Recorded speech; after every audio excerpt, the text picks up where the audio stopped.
नमस्कार, आप देख रहे हैं आर्या न्यूज और मैं हूं आपके साथ पवन पांडे। चलिए खबरों की शुरुआत करते हैं। मुजफ्फरनगर में आज सुबह एक दर्दनाक हादसा हुआ है, जहां नूडल्स फैक्ट्री के बॉयलर फटने से जोरदार धमाका हुआ और हादसे में फैक्ट्री के अंदर काम कर रहे 4 मजदूरों की मौके पर ही दुखद मौत की खबर सामने आई है। तो वहीं 10 मजदूर जख्मी बताए जा रहे हैं। बताया जा रहा है कि मैगी फैक्ट्री के धमाके में बताया जा रहा है कि आसपास की चूड़ा और आटा फैक्ट्री भी क्षतिग्रस्त हो गई है। उसके अंदर काम कर रहे 2 लोग भी घायल हो गए और मौके पर एसएसपी जयंत कांत पहुंचे हैं। यह हादसा शहर के बेला थाना अंतर्गत बेला फेज 2 का है। यहां नूडल्स फैक्ट्री का बॉयलर फटने से भीषण धमाका हुआ और धमाका इतना जोरदार था कि इसकी आवाज करीब 5 किलोमीटर दूर तक सुनाई दी। मिली जानकारी के मुताबिक हादसा इतना जोरदार था कि शवों की शिनाख्त करने में कठिनाई हो रही है। फिलहाल पुलिस मामला दर्ज कर दिया है पुलिस ने और इस घटना की जांच शुरू कर दी है। घटना के बाद मौके पर लोगों की भारी भीड़ जुट गई है।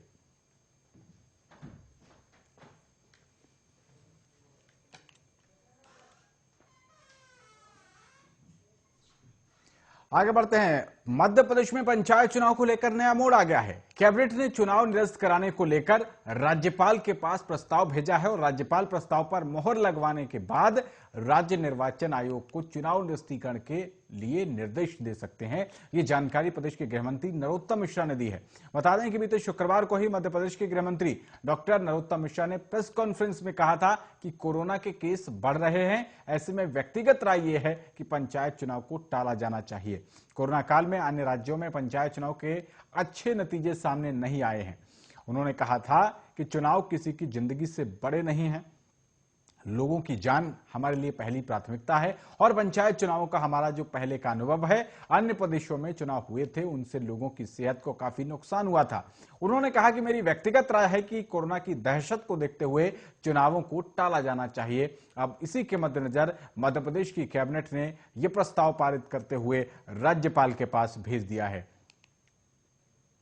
वहीं पंजाब हरियाणा हाईकोर्ट ने हिंदू लड़के के साथ विवाह करने वाली 17 वर्षीय मुसलमान लड़की की सुरक्षा से जुड़ी याचिका स्वीकार कर ली है और यह कहा है कि लड़की यौन परिपक्वता पा चुकी है। ऐसे में वो पसंद के साथी के साथ विवाह करने के लिए स्वतंत्र है। हाईकोर्ट ने मालेर कोटला के एसएसपी को इस नव दंपत्ति को सुरक्षा मुहैया करवाने का आदेश दिया है। याचिका दाखिल करते हुए जोड़े ने हाईकोर्ट को बताया कि लड़की की उम्र 17 वर्ष है और लड़के की उम्र 33 वर्ष। दोनों ने परिवार वालों के खिलाफ जाकर विवाह किया है और उनकी जान को खतरा है।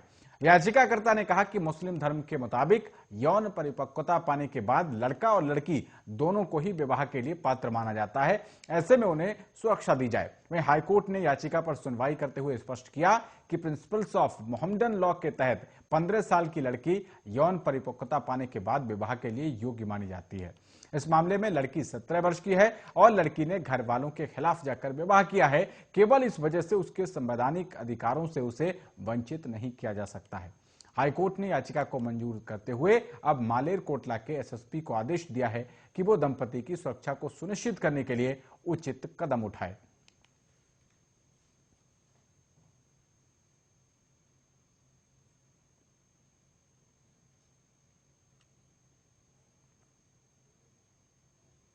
अगली खबर का रुख करते हैं। बॉलीवुड अभिनेता सलमान खान से जुड़ी एक बुरी खबर सामने आई है। सलमान खान कल 27 दिसंबर को अपना 56वां जन्मदिन मनाने वाले हैं और इस वजह से अभिनेता के फैंस काफी ज्यादा खुश थे। लेकिन इस खुशी के बीच अभिनेता से जुड़ी एक हैरान कर देने वाली खबर सामने आई, जिससे अभिनेता के फैंस चिंता में पड़ गए। दरअसल सलमान खान को एक सांप ने काट लिया है। यह घटना शनिवार और रविवार की रात की है, जब सलमान खान पनवेल स्थित अपने फार्म हाउस पर मौजूद थे। अभिनेता यहां पर क्रिसमस मनाने आए थे, लेकिन सलमान खान के साथ यह हादसा हो गया। सांप काटने के बाद सलमान खान को तुरंत नवी मुंबई के कामोठे इलाके के एमजीएम हॉस्पिटल में भर्ती कराया गया। यहां पर अभिनेता का इलाज चला और खबरों के मुताबिक सलमान खान को जिस सांप ने काटा था वो बिना जहर का सांप था। ऐसे में सलमान खान की सेहत को कोई भी खतरा नहीं हुआ है। अस्पताल में हुए इलाज के बाद अभिनेता सुबह 9 बजे अपने फार्म हाउस लौट चुके हैं। अब सलमान की हालत ठीक बताई जा रही है, जिसके बाद वो यहीं रहकर आराम कर रहे हैं। 27 दिसंबर यानी कल सलमान का बर्थडे है। ऐसे में कहना मुश्किल है कि उनके जन्मदिन पर कोई बड़ा सेलिब्रेशन होगा या नहीं।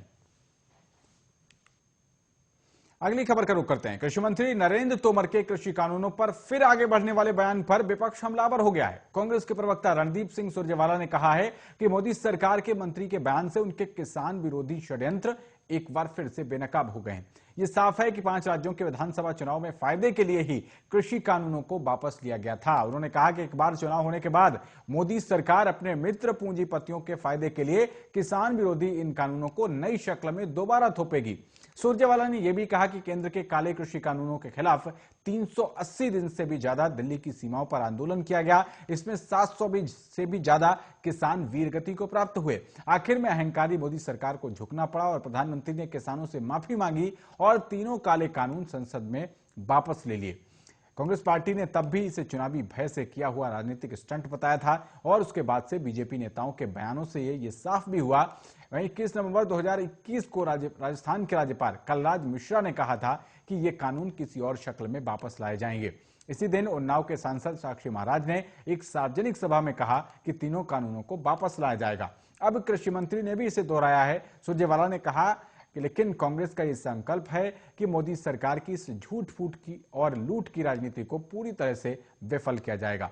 सुरजेवाला ने आगे कहा कि प्रधानमंत्री मोदी को देश के सामने आकर किसानों से माफी मांगनी चाहिए और कृषि मंत्री के इस बयान पर स्पष्टीकरण देना चाहिए। उन्हें देशवासियों को बताना चाहिए कि नरेंद्र तोमर, भाजपा, संघ और उनके लोग आखिर क्या षड्यंत्र कर रहे हैं।